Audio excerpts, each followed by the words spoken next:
capability, and there was not an agreement at strategic capability, and so it was sent straight to council without a recommendation. Sorry, I'm just Number 10. opening it up.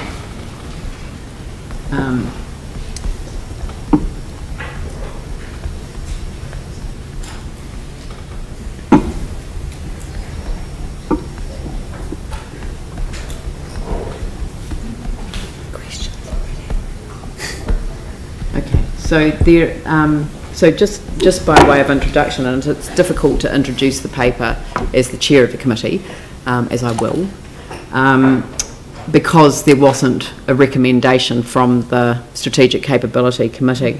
But I just wanted to give an overview, which was why I was very keen to be here when this was debated.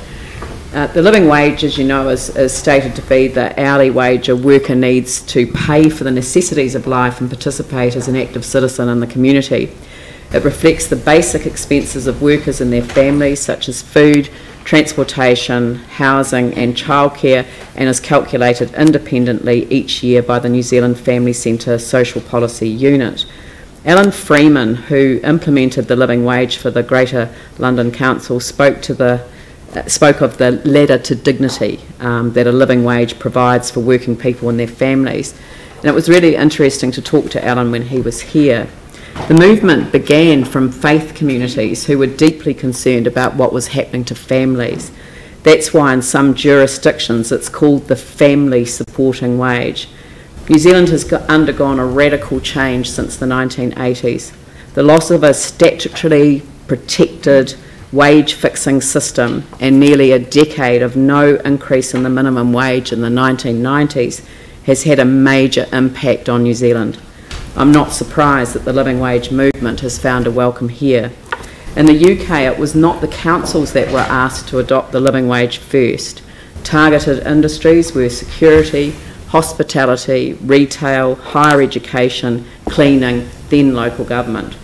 They went to the stock exchange first and then to the ethical banks. It was all very well to want to present a compelling story internationally about ethical investments and have no commitment to ethical wages that allow a family to live in dignity. The impact was immediate.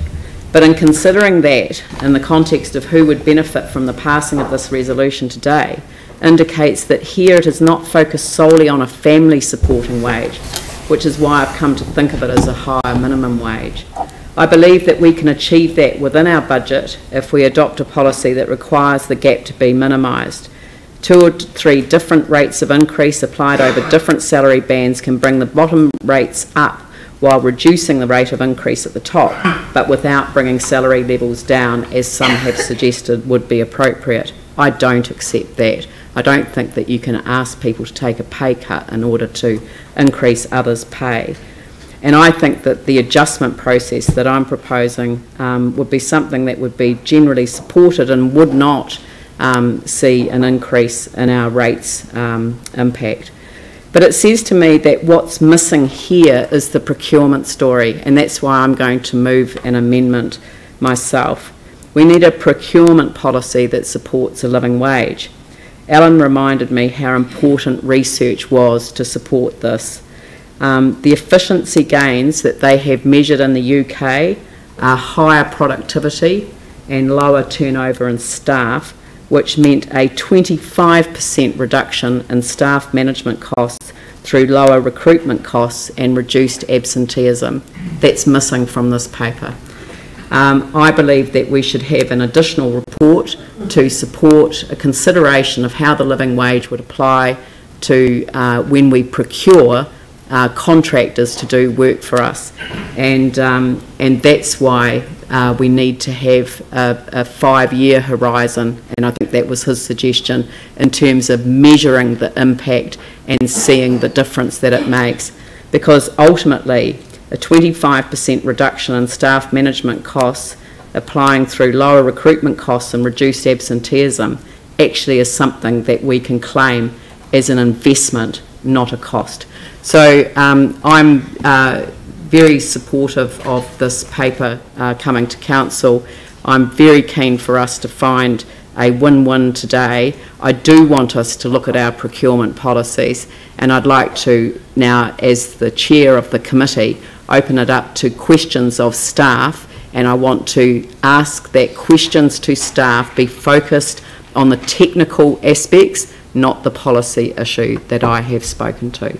So, technical questions to staff. Do you have that, Aaron? Okay, we'll come back to that in a minute. Glenn and then Phil, Andrew. Thank you, and thank you for this report. My question is centres around 4.8, page 280, which begins, one of the major considerations of adopting the living wage is the ongoing future costs. Would it be fair to say that that's a consideration at whatever tier of pay within the organisation? Yes, what we've done is provided the costs or estimated costs for on an annual basis, but that doesn't take into consideration other, as some of the facilities, as we bring facilities on, what costs will be borne from that. So it's just that, you know, recognising that it's not a one-off cost, it is a continuous cost. If I may, and so then we have, on that basis, as a continuous cost, we have that kind of provision built in for those above what we're proposing here too? Yes, so we, as part of the LTP, have a budget, sort of forecasted budget for all personnel costs for salary and wages for the whole organisation. Phil? Thank you for the report, Emma, and all the work that's been done on it. I just want to ask you about the issue of sustainability in terms of, particularly in the report where it refers to that the living wage may not be sustainable in its full form, and there's no reference so in the report to the sustainability of high salaries. I just wondered if you might explain that. So when we look at salary and wages, we sort of look at what the market rates are. So our current remuneration approach is to look at market rates and also looking at performance. So it's just about, if we are operating within the existing budget, the impact on being able to pay people, you know, maintain market rates, as opposed to requiring ongoing funding to ensure that those market rates are maintained. Just a follow-up question, does that not also though apply then to the higher salaries and salaries overall? Yeah, we're looking, absolutely. I mean, we're always having to look at how we fund the whole salary and wages budget, yes. Andrew? Thank you. Option 1, in the paper we're told that that would create an increase of 775,000 annually, with an additional 400 to 500,000 of additional OPEX. So that, and I just wanted to clarify this, that's a net increase of 400 to 500,000 per annum. Yes, that's right. Okay. And my understanding also, and again I'm just seeking clarification to make sure I've got this correct, obviously there would be a time taken to fully implement the living wage if option 1 were supported today. My understanding is that any effect of that in this financial year could be absorbed within existing operational budgets, but the effect of that net increase of 400 to 500,000 would first take effect in the first year of the long-term plan. Yep, that's correct. So because this year it would not be for the full year, it would be sort of a partial implementation, we believe that on balance we could absorb that in this financial year, with then for the first year in the LTP being the full amount. Thank you. I guess my question arising from my statement before is that if there were a cap in terms of how this is then applied, because it's absorbed in the first year, so we don't have to worry about this financial year, the first year of the LTP, which is where we'd be asked to address it, presumably you would be able to start looking at how you negotiate, because I mean I keep saying that 10% of a mouse versus 10% of an elephant. If you give a flat wage increase, then obviously people at the bottom can come up and people at the top do not go up as much. Is that able to be absorbed in that way? We haven't proposed that arrangement, so staff are on a range between collective agreements, which we have with a range of unions, including PSA and ETU, who are here today supporting the living wage concept, and individual employment agreements.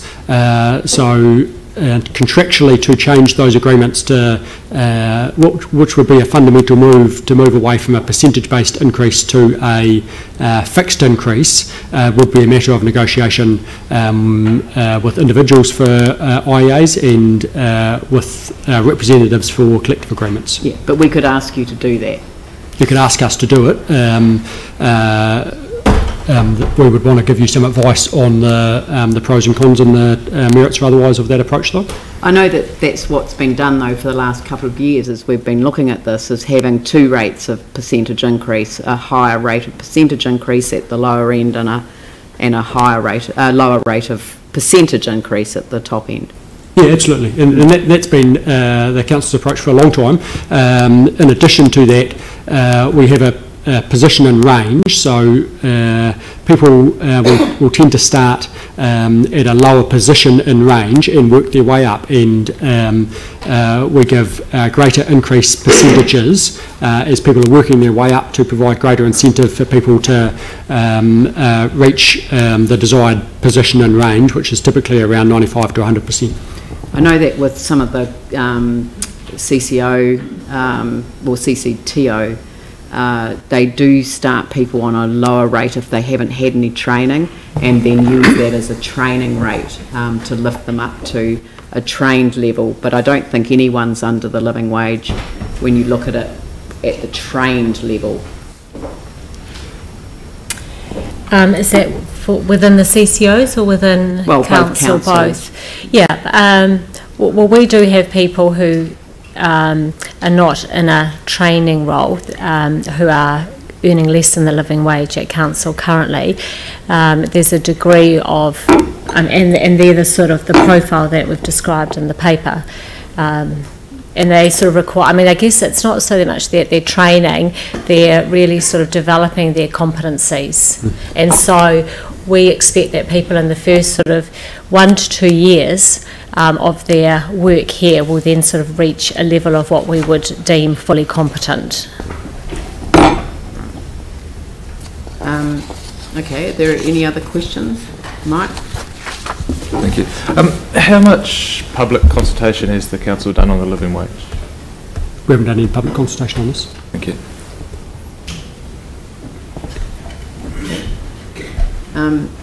Aaron? Madam Chair, I'd like to move an option. I'd like to move option 1, please. And I would second that. And happy to hear your amendment.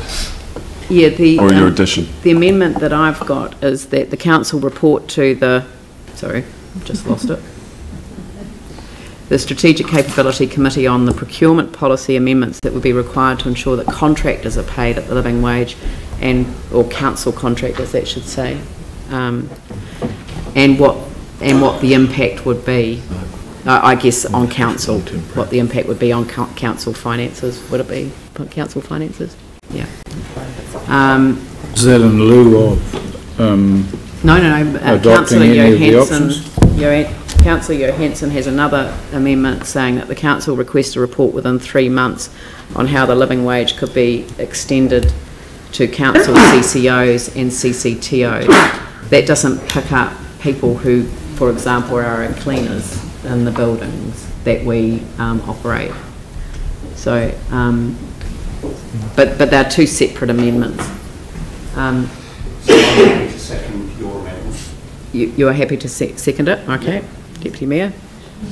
And we already have a mover and seconder for the other one. I'd just like to signal an amendment, thanks. Yep. That the council agrees in principle to adopt the living wage over a period of, adopt the living wage subject to public consultation through the long-term plan process. Okay, so so that's fully adopt the current living, fully adopt, that the council agree in principle to fully adopt the current living wage. Yep, subject to the Subject to consultation through the long-term plan. process. And Tim Scandrick seconds that.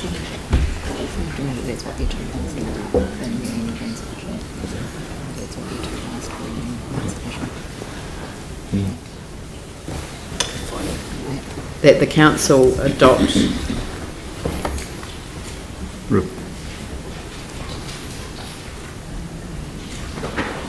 in principle isn't spelled that way.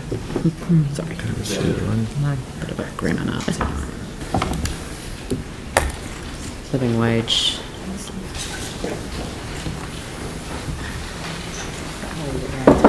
Through the long-term plan process, right. Good. And could I ask a question of clarification in relation to the amendments? So your first amendment that you moved, is that like an amendment to option 1? Or an addition? Or an addition? No, it's an addition. An addition to so option 1. So it's a new 2, and I think, well, Yanni's a new 2, and I'm a new 3. Councillor Davidson's amendment is, well, no, it's not a foreshadowed motion because it really should be voted on first, because it is an amendment to fully adopting the current living wage. Now it says we fully adopt it, you know, subject to public consultation through the long-term plan process. But it's Fully adopt the. One. Adopt. It's option 1. It's amending Aaron's. yeah. So rather than, I mean, the trouble was that at the moment, fully adopt the current living wage doesn't say immediately. And it would be replace the word immediately with subject to public consultation through the long-term plan process. That's how it would. In fact, let's just change the wording, if that's okay with you guys. Fully adopt the current living wage, you know, immediately. Immediately. If you can put it immediately. Just through you, Madam Chair, just point out in the section in the report on the implementation of this, it's actually a matter of negotiating the collectives. I wouldn't expect challenges in implementing this, but it wouldn't be immediate, as in staff wouldn't get paid $20.20 in their next pay run. Right. It would be either through the collectives or if we can otherwise amend the collectives as soon as we could. So we've explained in the implementation section that the collectives expire in September, so we're commencing that process now. So I just caution that I wouldn't want staff to be confused when they read that. So fully adopt the current living wage in accordance with the what tell me the paragraph it is. 9.6. 9.6, in accordance with paragraph. In accordance with paragraphs 9.6 to 9 point. 9 point.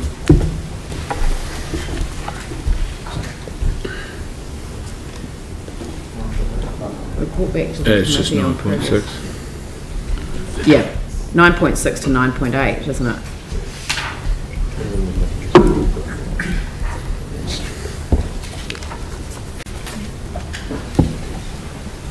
In accordance with the implementation section of the paper. That's fine. Sounds good. Okay, in accordance with the implementation section of the staff report. And make that word implementation start with a capital I. Yeah, cool, thank you. Right, and so the amendment is that the words that to replace in accordance with the implementation section of the staff report with subject to public consultation through the long-term plan process. Yeah, that's the amendment.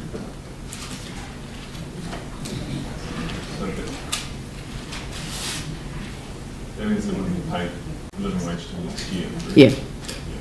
But it will be subject to public consultation. That's the difference. Or even not at all. Eh?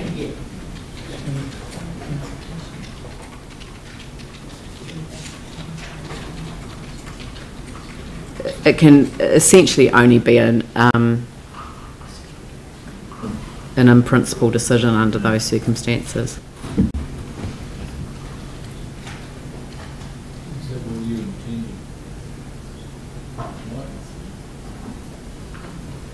Yeah, if we don't need it.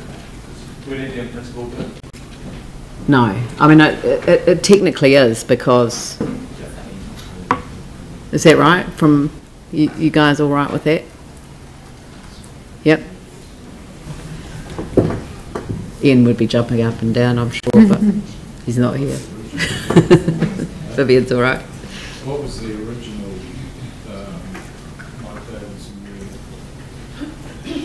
fully adopt in principle? Yeah.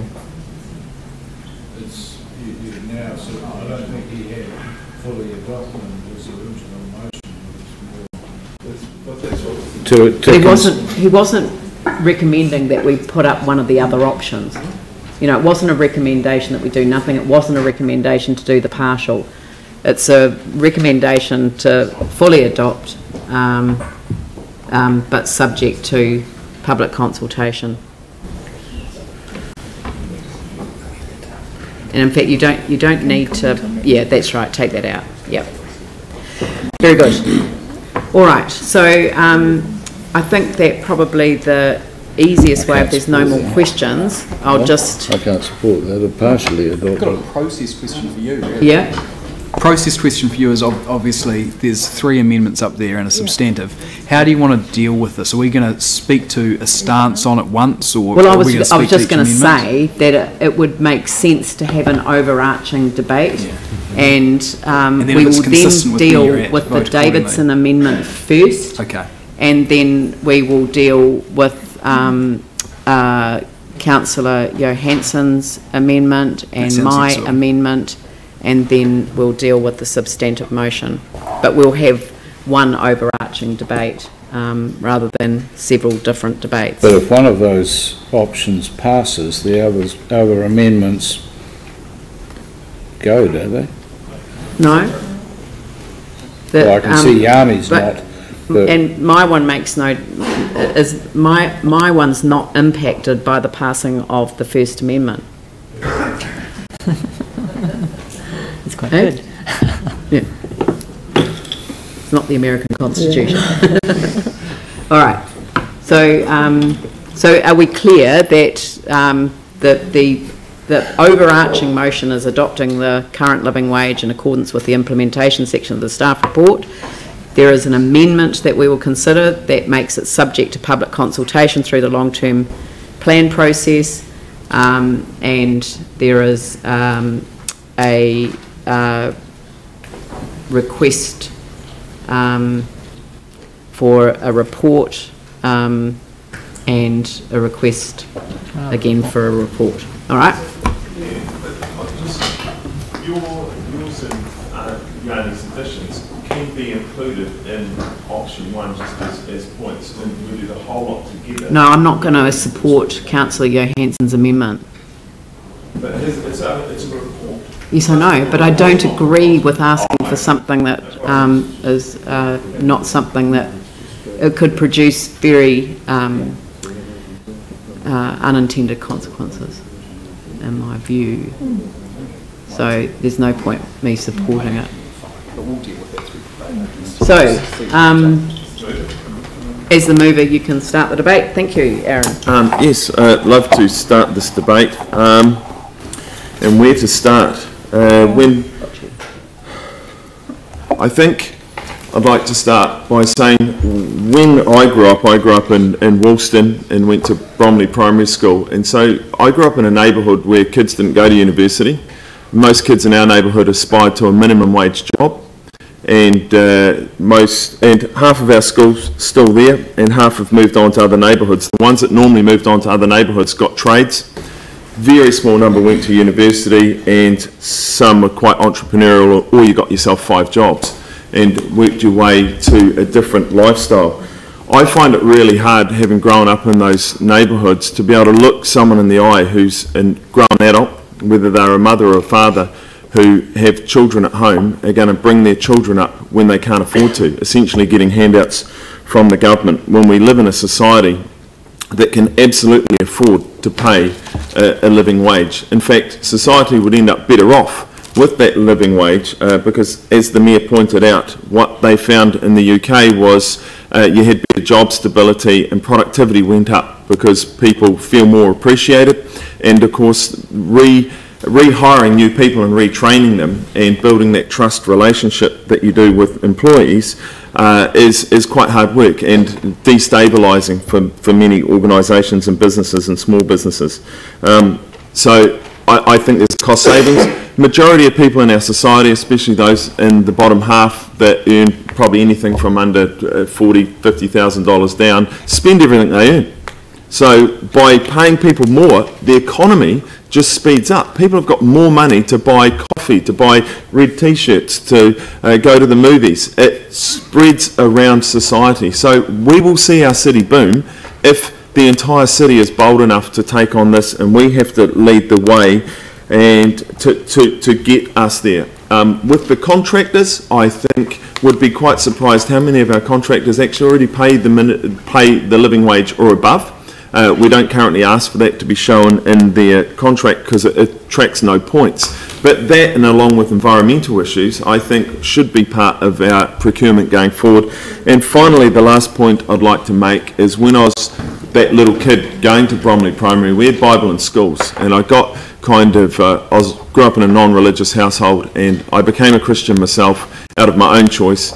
But the Bible in Schools lady taught us one valuable lesson, and it was a saying that's always stuck with me. It's do unto others as you'd have do unto you. And for me, I put that in all aspects of my life, and for me that comes down to paying people as well. Do I want to be paid $15.75 an hour or $20 an hour? What's the difference? And if I was going to bring up my own children, crikey, $20 an hour would be a struggle. So this is, for me, is just to treat another human being who might be a parent with pure dignity, or they could be supporting someone else, then this is the bare minimum of what we can do. Andrew? Thank you. So to summarise where I'm at on this, I'm certainly supportive of option 1. I support the 2 amendments that are requesting the reports. I think that allows us to have a sensible and informed discussion on those other issues that clearly are things that follow on from any decision that we might make today. I'm not supportive of the amendment that essentially defers decision making on this to the long-term plan. This issue was discussed at the relevant committee throughout the last term of council. A lot of work has gone into it. I think we owe the community and we owe our staff an answer on this. Given the amount of work that's gone into it, I'm certainly not happy to effectively defer that until the long-term plan next year. So today we're presented with an opportunity to make sure all of our directly employed council staff, whether part-time, casual, full-time or seasonal, are paid a living wage. A wage that allows them to live with respect and dignity, that allows them the opportunity for decent housing, the opportunity not to measure success by whether they've got food in their cupboards, but whether they're actually able to take part in the whole of society and be active members in every aspect of their community. A living wage provides social benefits to individuals, it provides social benefits to families, and it actually provides social benefits to whole communities. Provides economic benefits, as already has been mentioned, to individuals and families, but also puts more dollars into our whole local economy. It speaks to the value of work. It speaks to the value of people. It provides benefit, in fact, to council as an employer through commitment to work and the value of work within this organisation. Wellington set a good example for us to follow by adopting a living wage from the 1st of July this year. Auckland Council has agreed to implement a living wage by 2019. Christchurch today has the opportunity to lead by example by adopting a living wage for all directly employed council employees. I support that.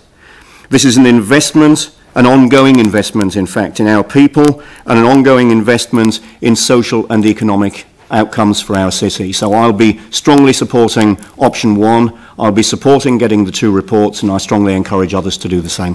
Phil? Thank you, Leanne. And I'd actually like to start by thanking the living wage supporters for being patient today.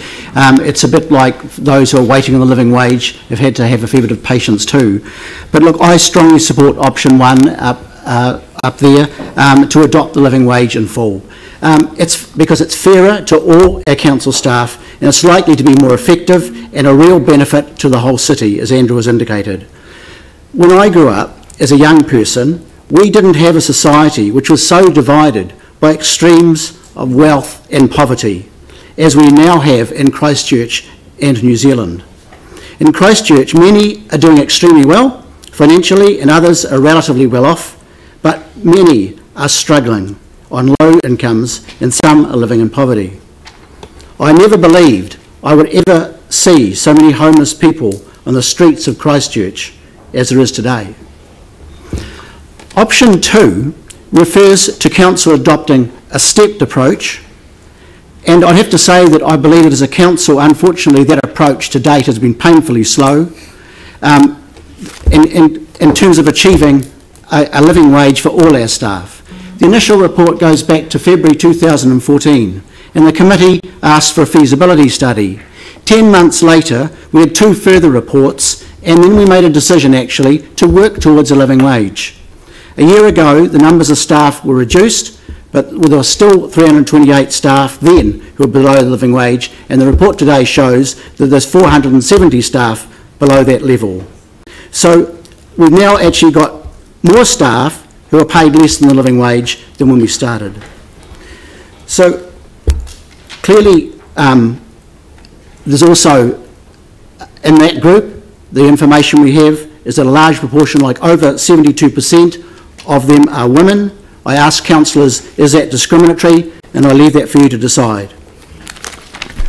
The living wage is affordable for us as a council, for all our staff, because we've already budgeted $375,000 for this. We need between 400 and 5,000 staff to achieve the living wage for all.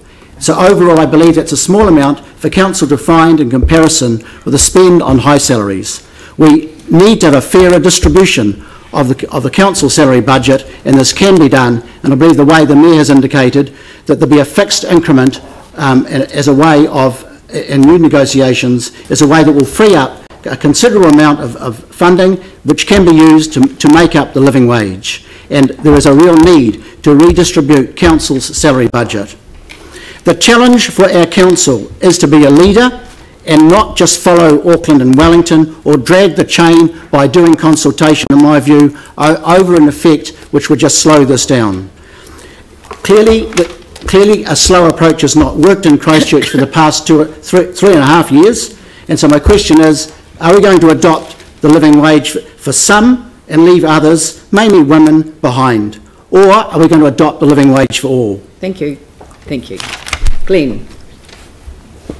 Thank you. As you will see in the Urban Development Indicator report before you today, rents in Christchurch City have increased 42% over the last 10 years. So the press indicated the other week that they have come down lower to 360. The question I put to you, how much have wages gone up over that time? If you look at rental affordability being 30% of gross income, 30% of 808, which is $20.20 an hour, by 40 takes you to 240.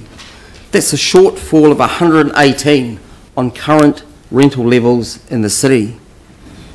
We build increases into the LTP, as we've just heard before, for the top tier. We have to provide for all. The question I have to you today is, do you want to wait another year to act on this, or do you want to wait today? Some of you may remember that television series of a long time ago, The Paper Chase. Remember what the prof used to say, carpe diem, seize the day.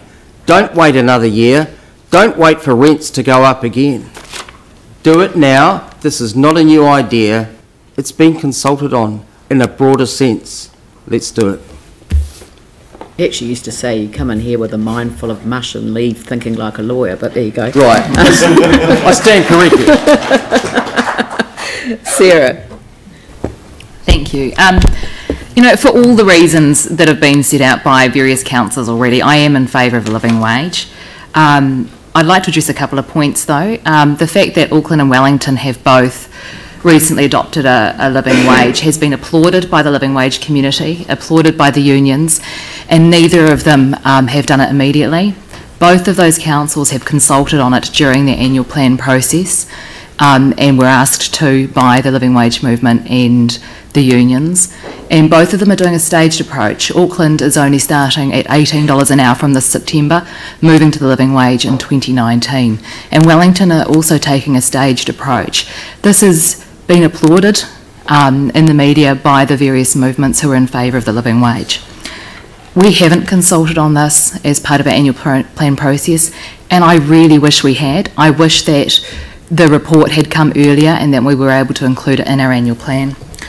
It's good to notice that in the annual plan process, the Year 2 union did actually submit, and what they submitted on page 87 of volume 1 of our multiple books there was actually that they asked for the report on the living wage implementation to come to council by December this year, and that to enable the information to lead the discussion and how the inclusion into the 2018-28 long-term plan of the commitment to work towards accreditation in accordance with the living wage movement. So in fact the Year 2 union asked for this document by the end of this year so that we could consult on it in the long-term plan. That's very clear in their submission to our annual plan, and that is what I think we should do. We owe it to the ratepayers of the city to make sure that everyone was behind this. If we do this now, we will suffer the backlash of a lack of consultation on this. We haven't budgeted for it, and we need to do that. Thank you. Jimmy. Thank you. Yeah. If we review the aim of the living wage, main aim is reduce inequality and poverty. And if we review the definition of this living wage, particularly emphasize the income necessary to provide the workers and their family with the basic necessity.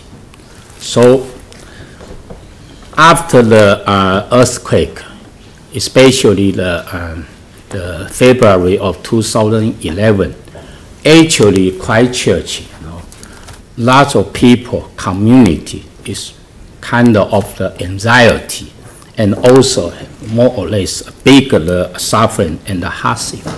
But this earthquake recovery, even right now, still not yet completed, because while we are into the final stage of the earthquake recovery, it's a regeneration recovery. However, if we review, maybe a moment I didn't have the detailed figure, but we can see the general situation, the top, the 20% income, and the less, the 20% income, the gap gradually enlarge. This phenomena, my view, is will make this community, this society, more or less unstable, because our city still in the recovery, the kind of the process. This is my particular concern. But this age is not today we just talk about this issue, because back to the 4 years ago we already to initiate this issue already. So, but how to mitigate this inequality, how to mitigate this poverty, we all need to take this issue more seriously. Another one regarding the definition, particularly emphasize the basic necessity. But what is the basic necessity? It's our food, it's our clothing, it's our maybe public transport, as well as he mentioned earlier, is important is accommodation. But we dealt with quite a few the issue, and quite a few times still have people, they have no housing to live. They live in their car, they live in the shelter, etc. That's a real situation. But how to mitigate this the effect? This also give us the kind of the issue. Maybe some councillor mentioned, oh yes, Wellington, they kind of establish this policy and the Auckland policy, but they are the kind of the living wage, the figure is only the 18.6 or 18.3, etc. But we need to consider, as a council, we need to tap into the more seriously, especially in Christchurch. The situation is different from the situation in the council. That's why, so I fully support the option Y. The living age, we need to adopt from today, and rather than we postpone to the future. I support. Mike, Vicky, thank you for Dan pre-applause.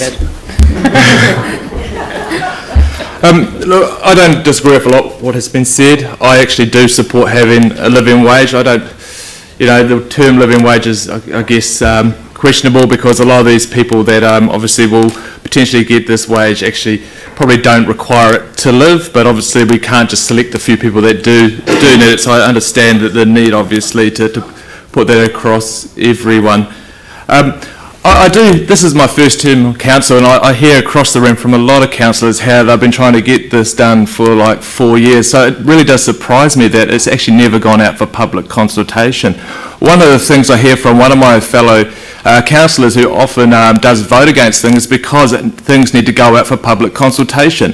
This has not gone out for public consultation. I'd like to hear from the people in Christchurch that currently get minimum wage, that are not employees of the council, what they think about us doing this. That's the people I want to hear from. I want to know what the people of Christchurch think about how we're going to spend the public purse, because it is their money we're spending. I do support...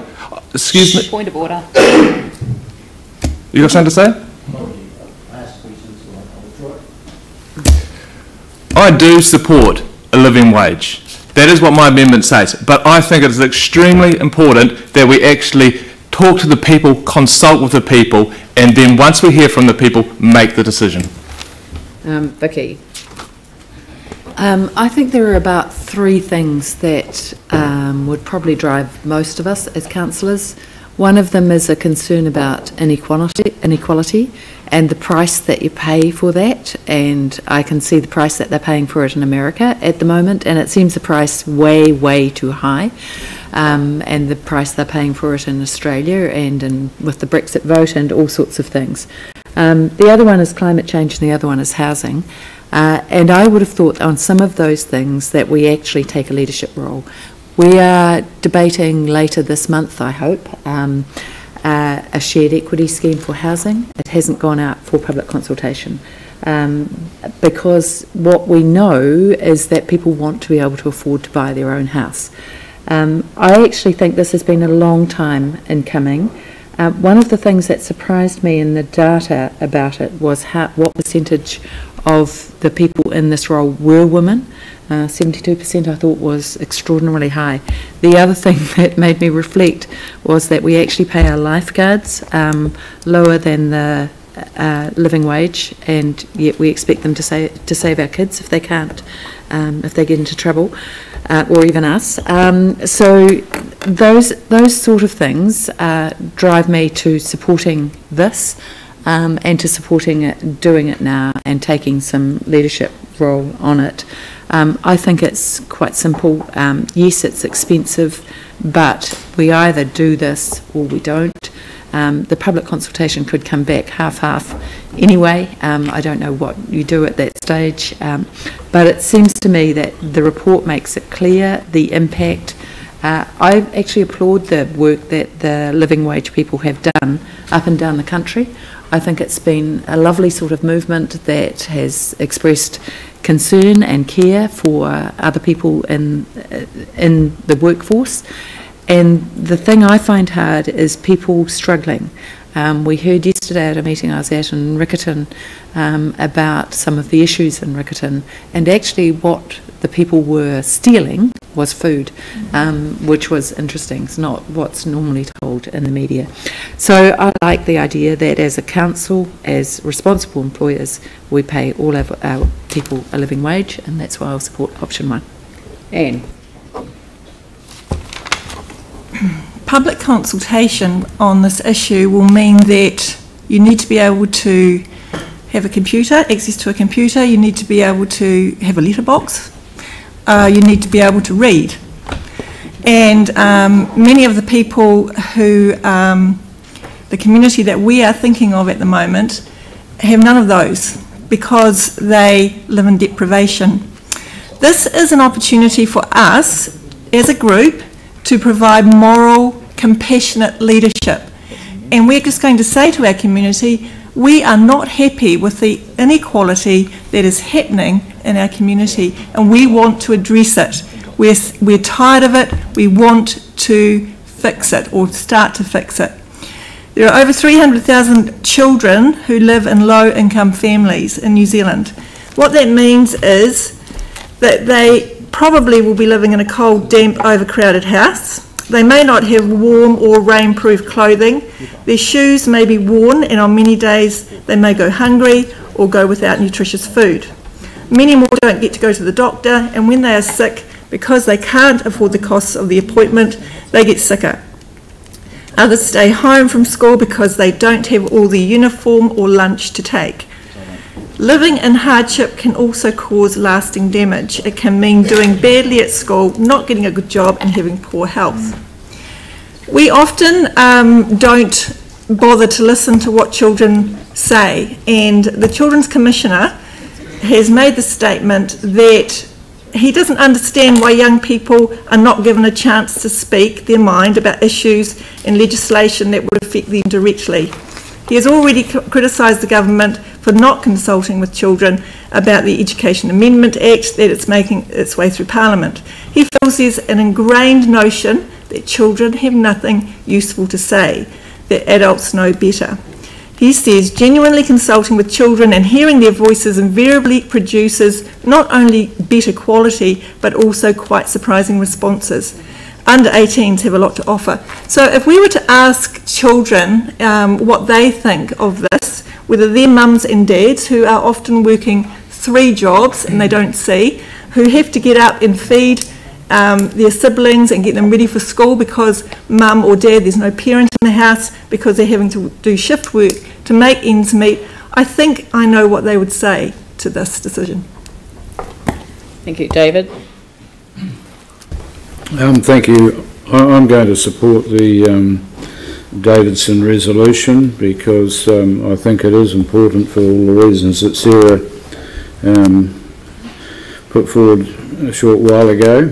And I also have a concern really that we have supposedly 470 earning less than the living wage, excuse me, and that the whole focus of the living wage seems to be around an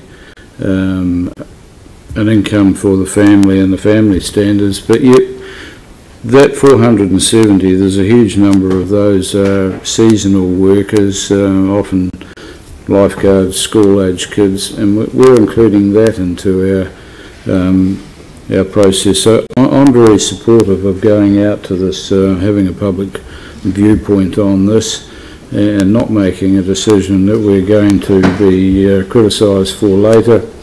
And so, yes, I'll support the Davidson. So I agree with the notion, in principle, the notion of a living wage, and that our full-time employees and regular employees should be paid the living wage, but I do have some reservations about some of the categories that we're lumping in here of our employees. Thank you. Jamie and Tim? Look, the only thing I can support out of these amendments here today is asking the question of our community. I do have some reservations around. I respect the people that have come along here and that are passionate about this, and everyone that's spoken. I respect your view on this, and I'm sorry, but in this instance I disagree, and I'll reserve my right to change my mind depending on what the public say after consultation. But I think it is important to have that discussion. We employ one person, and that's the chief executive, and we set the high-level direction, the strategy, the KPIs, and we monitor it. I can't help but feel that perhaps what we pay in blanket minimum wages is a how, not a what, and I think that that's probably a realm of management, and I feel that we're clouding governance versus management, which is never a good way to go. That being said, we've got a report that says that it will cost $775,000 to implement at step 1. Now, there's research and opinion that says that it increases productivity, and you'll see that there's opinion that says that it doesn't. Now, for the sake of good decision making, let's assume, even if you don't believe it, presume that the latter was right, that it didn't increase productivity. I don't think I could look the community in the eye and say, I have increased expenses for zero increase in productivity. It would be like going down and buying a $10,000 car down Morehouse Ave and them saying there's a $10,000 sticker on the window, and they say, what, make an offer, and I say $785,000. And they say, well, that's $775,000 more than you need to pay for it. And I can't help but feel there's an argument to say that we're doing that with ratepayer money. Now, if you want to do that with your own money, that's your call, but I think that we've got to be better than ever and squeakier clean with ratepayer money. Do we want to be a leader or a follower? I tell you what, with ratepayer money, I want to be a follower. If it doesn't work, then I'd rather someone else make the mistake and not us. The other issue that I've got with it too, and it's a very real one, and the report can't quantify, which is actually the most worrying thing, is the bow wave of relativity that could follow. That all of a sudden you've got someone that came in yesterday, a teenager that was paid $17 an hour, and there's a team leader or something in the same sector that's paid $21. Now, all of a sudden, if that teenager that came in and was employed yesterday is then paid $20.20, I can tell you there's going to be an impact on the person that's paid $21 that's their team leader. And that person then goes up to 24, 25, and the person that's on 25 that's been there for 4 years is going to go up, and thus it continues on, and it's a heck of a lot more than $775,000. So for me, there are way too many questions and way too many landmines in this. Yes, I think that it's a muddling of governance versus management. Yes, I think that it's potentially being careless with ratepayer money, and yes, I would rather let someone else go ahead first with this. But the final thing that I'll say is that I am supporting Mike's amendment with it, because there is, in my view, no possible way that we can make such a radical change without having that conversation with the community. And if you're going to be spending $770,000 plus per year when you didn't need to, that is nothing more than gross financial mismanagement, in my opinion. Thank you. I would be supporting option 3. Who did that? But I will support asking the question of the community. Who did that? Tim? Thank you, and you won't need to wet your glass with me. I want to endorse both what Aaron and Sarah have said. I went to school in Woolston as well. I went to Tamariki School. I was brought up in a single parent family, so while every other person's parents were hunkering down for the night with their parents, our mother went out to work. What I would really like to see is public consultation, for the simple reason, and we've had comment about Auckland adopting, the Auckland Council adopting, Wellington Council adopting. What I would really like to see is Christchurch adopting the living wage. We have a responsibility to the ratepayers and the people of Christchurch. I think it would add strength to it. I totally support the living wage. I know that things have got harder for people, but I do know hardship in my own life. I had a fantastic childhood, but it probably missed a few things that others got. That's just life. But I would really like to see the living wage, but I would like to see it adopted by the city of Christchurch rather than the council. And I think that is the real strength, because I don't want to be 2 or 3 years down the track and things change. I want to see the living wage kept in step with inflation and kept real. And I think if a city adopts this rather than a council, that is exactly where it should be.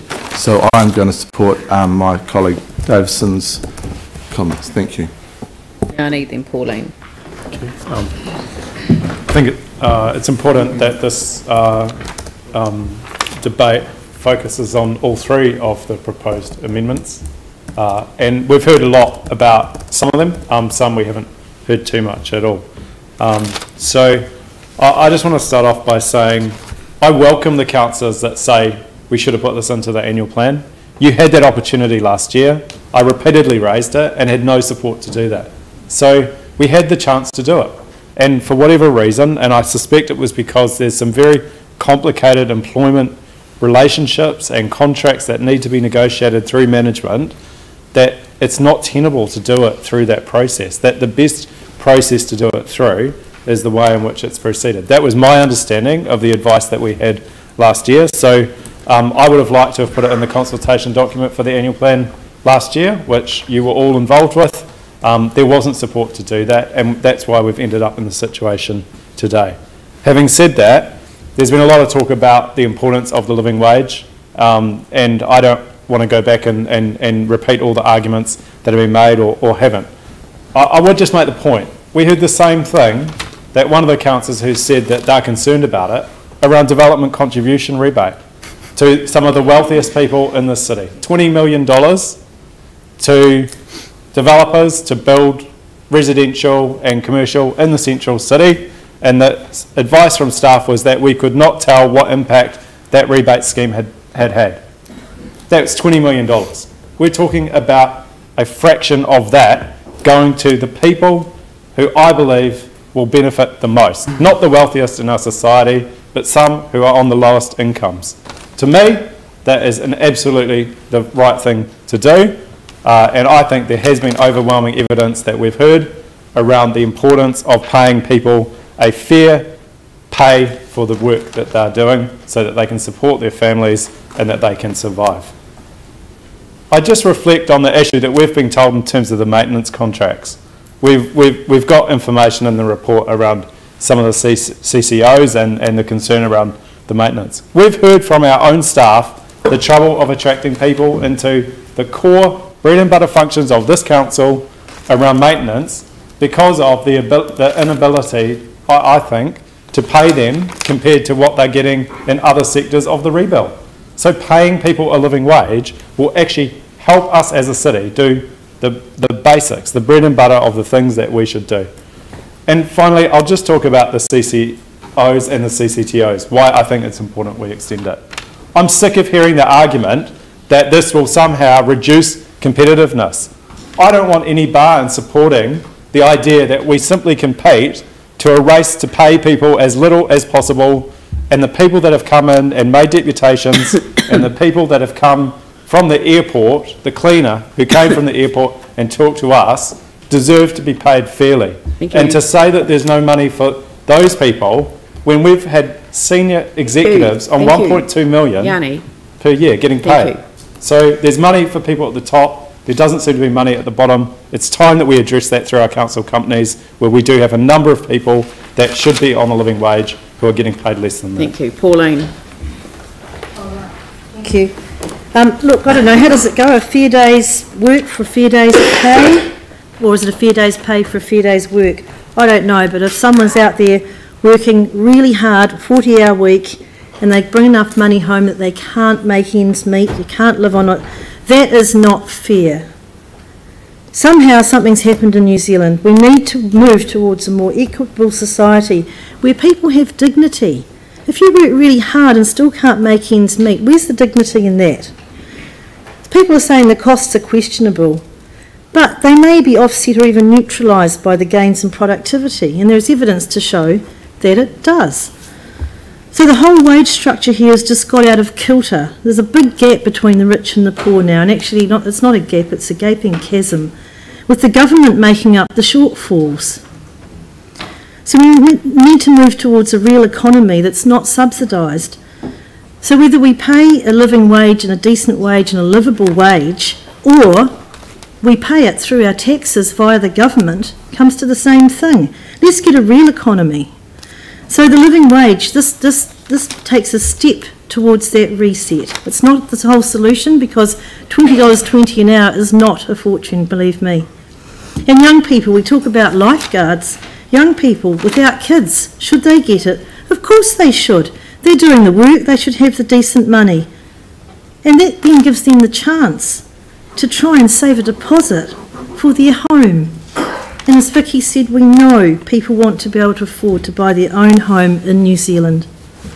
So let's lead the way after Auckland and after Wellington and give people the chance to climb that ladder to dignity. And let's say the living wage does increase productivity. I couldn't look my community in the eye and say I voted against it. So I support option 1. Thank you. All right. Before I go back to Aaron for his right of reply, I'm really pleased that we're having this debate. But I want to reiterate what I said before, and that is that the living wage movement is a direct result of a deliberate policy of destroying the collective bargaining system that we had in this country. We were world leaders. You know, you go back to the 1800s or the 1890s and you will see that we were regarded as an experiment in a new way of delivering for workers in this country, so that there was a fair day's pay for a fair day's work, and there was a commitment to an 8-hour working day. That's all gone. That's disappeared.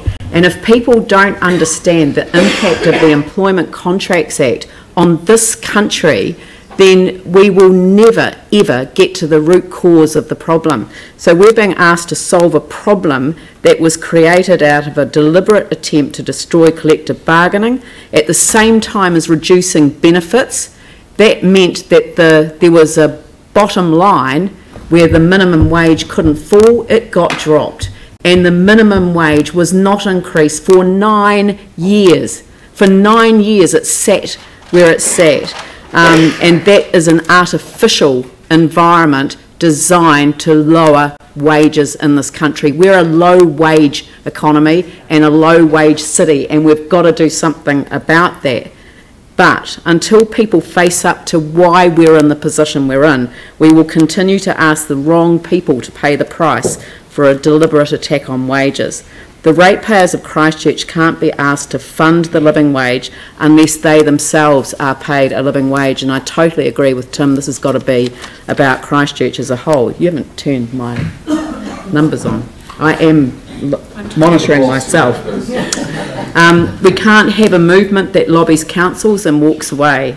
My challenge to the unions is to ensure that the costs are not unfairly borne by those who do not work for the council. In my view, that means it is necessary to have differential rates of pay depending on the salary band that people are in. And I'm really looking to the trade union movement to help the council fund this in a way that provides equity, not just for the workforce, but for the people of Christchurch. I'm satisfied that over a period of time we will reap the benefit of what is an investment, but in the meantime don't make the most vulnerable ratepayers pay the price. I want the public consultation, because there will be. There's no cost in this year's annual plan. So I want the public consultation not to focus on the issue of the rights and wrongs of a living wage, or even to say that the council can't be a leader in this area. I don't want the debate to be about that. I want the debate to be on the impact on the budget, and I'm giving notice that I don't intend to propose an increase in the LTP for this purpose. I want us to direct that, that this is absorbed within the budget as it is for the remainder of this year. That's what I want us to debate as part of the LTP. Now that's going to require a collective effort, and again I'm looking to the union movement, to those who represent the collective effort to develop a true partnership with those who bargain on our side of the table on our behalf. If we put our minds together, then we will find solutions that will provide equity for all. We have waited to implement this decision in the hope that it would be that it would occur by osmosis, but that hasn't achieved the result sufficiently in our view, and we're now making this our firm commitment. So can I hand it back to Aaron for a final? Yeah, thank you all for your debate and for your open thoughts on this. I'll just finish by saying one of the groups I missed out before, and I'm a little embarrassed that I did, was the disability sector. They are paid a third less than everyone else, and by adjusting to all of Christchurch, and I agree with Tim there, that should have the living wage, then that would drag them up as well. So I certainly flag that as part of this, which leads me on to all of Christchurch adopting it. We should lead, and others. There are plenty of companies, like I own a business myself, the wages we pay are all above the living wage, so it's not hard to do. All companies should do it, because we will all benefit from the extra money in society. More people can afford to go to the Murder Mystery Dinner Theatre on a Saturday night if they had the living wage, which pays artists that come along and work as actors and zombies. And then finally, I want to, literally as zombies, and finally I want to say to my fellow councillors, I hope you have listened to the debate. Lay your cards on the table here, because this is your chance to look working class people in the eye and say, we value you. You are parents, you are children, you are brothers and sisters. We value you. We value the toilets you clean, the trenches you dig, and the walls you paint. You're an important part of our society. Oh, and the lives you save at the pool and the ocean. Let's not leave that one out. So please do vote in support of this and send a strong message to the rest of our society to do the same. Right, thank you very much. So have you got the system? Is that? No. It's not. Okay, so right, okay. So we'll put the first amendment, which is the one in the name of Councillor Davidson and Councillor Scandrett. So we'll have a roll call of councillors. Councillor Bark? This is the amendment? Yeah. No. Councillor Livingstone? No. Councillor East? Yes. Yes. Councillor Clearwater? No. Councillor Johansson? No. Councillor Swiggs? No. Councillor Templeton? Yes. Councillor Curran? No. Councillor Galloway? No. Councillor Chen? No. Councillor Davidson? Yes. Councillor Cotter? No. Mayor? No. Councillor Turner? No. Councillor Scandrett? Yes. Councillor Goff? Yes.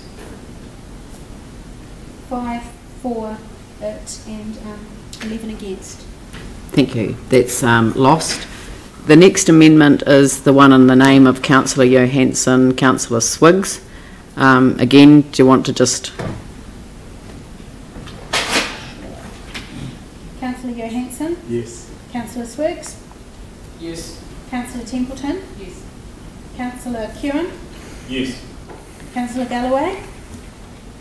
Sorry, I'm a bit confused. Can you just, which one are we going for? The Councillor Johansson Swiggs, that's that a report within 3 months on how the living wage could be extended to council CCOs and CCTOs.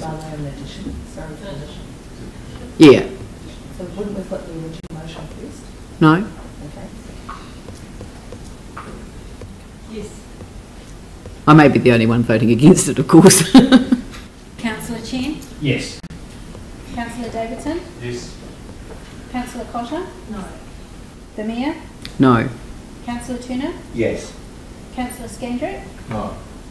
Councillor Goff? No. Councillor Bart? Yes. Councillor Livingstone? Yes. Councillor East? No. Councillor Clearwater?